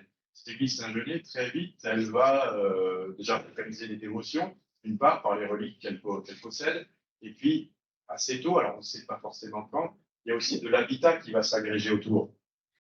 On est héritier, le centre historique de Thiers, hein, aujourd'hui. Donc, est-ce qu'à un moment donné, le castrum et alentour a été vidé? Il y a eu peut-être une espèce de concurrence aussi qui s'est exercée entre les deux, et progressivement, on a délaissé le castrum pour aller autour de Saint-Genès et sur ses pentes et en contrebas. Là, la réponse, non, on ne l'a pas. Et on ne l'aura vraiment pas tout de suite, mais c'est quand même un des intérêts, ne serait-ce de ces sondages archéologiques, c'est que si les niveaux sont bien conservés, on va pouvoir aussi apprécier la succession en fait, des occupations. C'est-à-dire qu'on peut, le principe de l'archéologie, c'est un millefeuille. Donc, si on a de la chance, eh ben, en bas, on va trouver, normalement en bas, on devrait trouver les premières traces d'occupation, et puis les niveaux qui vont succéder, les remblaiements, les creusements, les nouveaux niveaux de sol, nous donneront des éléments qui nous permettront d'écrire cette histoire sur un temps plus ou moins long, et peut-être aussi de voir des événements stratigraphiques, si vous voulez, sous la forme d'éléments de destruction ou autres, qui vont peut-être nous permettre de dire, et du bout des lèvres, parce que là, c'est des termes repostes que l'on voit sur le site, mais qui vont nous donner de premières impressions là-dessus. Par exemple, je sais pas, je vous donne un exemple qui n'est pas bon, on va peut-être le niveau le plus ancien, on va avoir des niveaux avec la céramique du 5e, du 6e siècle, après d'autres niveaux du 7e, 8e, et puis on va trouver un gros niveau d'incendie avec de la démolition par-dessus. Donc ça va nous donner des éléments aussi chronologiques, qui va nous dire, bon, après le 7e, 8e, il s'est passé un truc. Mais c'est toujours plus complexe que ça. Est-ce que... Oui. À combien de temps les sondages et puis archéologiques? Ça a pris combien de temps pour arriver au résultat qu'on a vu tout à l'heure sur l'autre? Alors, combien de temps les programmes, c'est les fictions. Alors, si vous parlez de fouiller l'intégralité du site, il faudrait 3 vies, je pense. L'Agapar, après, tout ça, c'est calibré aussi. Il y a plein de paramètres en compte. Il y a l'avancée de notre programme, il y a les conditions d'accès, les conditions de sécurité qu'on ne mesure pas forcément encore un petit peu partout. Il y a plein de raisons diverses et variées. Là, je n'aurais pas vraiment la réponse non plus, mais pour répondre à la deuxième question, pour le site de la Couronne, on a commencé en 2010. Donc ça fait 12 ans. Il y a 2 années où on n'a pas fouillé, 2014 et 2017. Mais vous voyez, il reste quand même des blancs. Ce qui est en blanc, c'est ce qui n'a pas été fouillé. C'est des choses. Donc voilà, c'est quelque chose qui s'écrit quand même dans un temps qui est assez long, malgré tout. Non pas parce qu'on est lent, bien au contraire, parce que là, autant vous dire que là, on ne chôme pas, mais c'est juste parce qu'on est là, le cas présent, on a des occupations qui sont quand même très riches, très denses, et donc qui nécessitent de prendre du temps. Et ce qu'il faut voir par ailleurs, c'est que là, on est dans un cadre de ce qu'on appelle un chantier de foot programmé, et notamment d'un chantier école, un petit peu comme ce qu'on va mettre en place, en tout cas pour les sondages ici. Il y a un but de formation aussi, on forme des étudiants. Donc évidemment, on ne va pas demander à des étudiants d'aller à la même vitesse que des pros. Donc voilà, il y a aussi ce paramètre-là qui la cadence et celle qu'elle est. Ouais. Oui. Quels sont vos sentiments quand vous découvrez un nouveau site Bonne question. Et c'est pas facile. Je vais encore dire que j'ai pas la réponse. Non, tout dépend. Celui-là, c'est particulier parce que ça se construit quand même sur un temps. Ça s'étale dans le temps parce qu'effectivement, quand vous arrivez sur le site des minières comme ça, bon, vous voyez des arbres, vous voyez des murs, vous commencez à échafauder des hypothèses, mais c'est pas le premier coup vous dites ça y est, j'ai trouvé. Ça nous a fallu quand même quelques années. Mais c'est vrai que là, ces derniers temps, ces derniers mois, ces dernières années, il y avait vraiment tous le faisceau d'indices qui s'est construit. Et c'est stimulant, quoi, vraiment. Et pour le site que j'ai présenté juste après, c'est pareil. La couronne, bon, au départ, on ne savait pas trop sur quoi on allait mettre les pieds. Et puis, dès la première année, on a senti très vite qu'on avait quelque chose d'important. Et donc, voilà, l'engouement est parti de là. Mais il n'y a pas en tout cas pour ma part, hein, il n'y a pas une étincelle. En tout cas, sur ce type de site, après, il y a d'autres types d'approches aussi quand vous faites ce qu'on appelle l'archéologie préventive, c'est-à-dire vous intervenez en amont d'un programme d'aménagement du territoire. Là, vous êtes sur un temps beaucoup plus court. Donc là, vous faites des découvertes, beaucoup de découvertes en un temps très court. Et là, effectivement, là, le palpitant, il va peut-être un petit peu plus vite. Nous, ça se construit de manière un peu plus lente. Et c'est une des difficultés aussi, parce qu'il faut garder aussi cet engouement sur le temps long, parce qu'on a d'excellentes surprises, comme on a des désillusions aussi parfois. Donc, mais voilà, mais c'est avant tout un travail, je dirais, scientifique aussi, hein, que l'on fait à travers l'archéologie. Et donc, voilà. Oui. Vous arrivez à combien, Ils seront 5. 6 5 la première semaine. Donc voilà, les sondages sont prévus du 24 mai non, du 24 avril au 6 mai. Et donc, voilà, 5 étudiants la première semaine, 6 la deuxième. Ce sera très modeste. De toute façon, on ne va pas revenir avec une horde d'étudiants sur des sites qui sont sondages. Hein. C'est pas, ne serait-ce que pour la formation. Oui. Comment fait-on, c'est peut-être une question bête, hein, mais comment fait-on pour dater un morceau de brique? Alors, celle-là, en fait, c'est essentiellement par la forme. Par la forme, quand on les trouve, notamment dans des remblais, c'est essentiellement les formes, parce que ça fait des centaines, des décennies, voire centaines d'années qu'on fait de l'archéologie. Donc, au bout d'un moment, on a échafaudé en fait des grilles de lecture et on sait que tel type de forme appartient à telle période. Ça vaut notamment pour les céramiques. Ce que je vous ai montré tout à l'heure, les fragments de poterie. Là, on a une vision qui est très très fine, en fait, à peu près fine des datations. On sait par exemple, c'est ce qui permet de dire que toutes les poteries qu'on a découvertes ici, on sait que leur forme n'appartient qu'à des productions qui ont eu lieu entre le 5e, 6e, 7e siècle. Certaines bien situées sur le 7e siècle, d'autres où c'est un petit peu plus flou. On prend l'exemple à nouveau des tuiles, hein, comme celle-ci. Donc, jusqu'il n'y a pas longtemps, en fait, on pensait qu'elle était produite, je l'ai dit tout à l'heure, hein, qu'au 1er, 2e, 3e siècle, encore 4e. Et c'est vrai que maintenant, à l'appui de sites comme celui-ci, mais également d'autres, hein, du 6e, 7e siècle, on s'aperçoit qu'on en trouve dans ces contextes-là. Donc, il y a une chronologie un petit peu plus grande. Mais aussi pour ça, alors moi, j'en suis incapable, mais on a des spécialistes qui étudient les tuiles et en fait, il y a certains détails en fait, dans la forme du rebord ici, dans la taille des tuiles en question, qui permettent aussi d'envisager des chronologies. C'est-à-dire que les tuiles romaines au XIXe siècle, elles sont assez puissantes, assez costauds. Celles de nos périodes, elles sont un petit peu plus petites, elles ont des rebords un petit peu moins gros, elles ont certaines spécificités que les spécialistes arrivent à dénicher et donc à rattacher à une chronologie particulièrement. Ça, c'est ce qui nous permet de dater, mais aussi on a d'autres éléments qui sont des éléments de datation, ce qu'on appelle absolus, donc des scientifiques, dans le sens de science dure. Je pense que vous avez peut-être entendu parler des datations par le carbone 14. Voilà, ça c'est un élément aussi pour nous qui est extrêmement important. Par exemple, quand on va trouver des charbons de bois, soit pris dans les mortiers de construction des maçonneries, soit dans les sols, soit dans... Donc voilà, on a tout un faisceau d'éléments, que ce soit du point de vue des formes, donc des objets anciens, et puis on a plein d'autres méthodes hein, de datation scientifique, en tout cas, parlant des sciences dures qu'on utilise aussi. Hein. Voilà. Il y a d'autres questions. C'est bon? Bon, bah, je me tiens à votre disposition, en tout cas, hein, si vous en avez. Et bah, je vous remercie, en tout cas, véritablement de votre attention et merci encore pour l'organisation de cette conférence. Merci beaucoup. Merci.